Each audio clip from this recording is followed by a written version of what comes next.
Sa simula ang mga tao ay simple. Alam nila na ang walang katapusang puwersa na nagpapanatili sa kanila na ang universo ay hindi maaring nakabalot. At sila ay kontento sa kaalamang ito. Sa paglipas ng panahon sila ay umunlad at gayon din ang kanilang mga ideya. Naunawaan nila ang kapangyarihan ng mga makalangit na katawan, ang mga bituin, at ilan sa kanila ay nagbigay pugay sa kanila.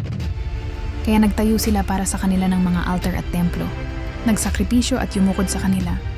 Ang paniniwalang ito ang maglalapit sa kanila sa supply na walang katapusan. Sinamantala ng ilan sa mga tao ang iba, pagiging simple at inosente.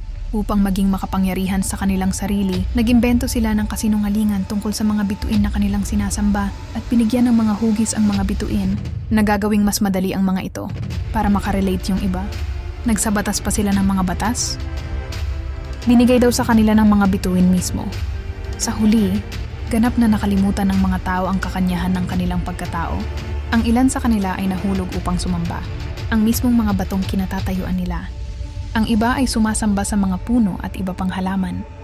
Ang ilan ay sumasamba sa mga hayop o maging sa ibang tao.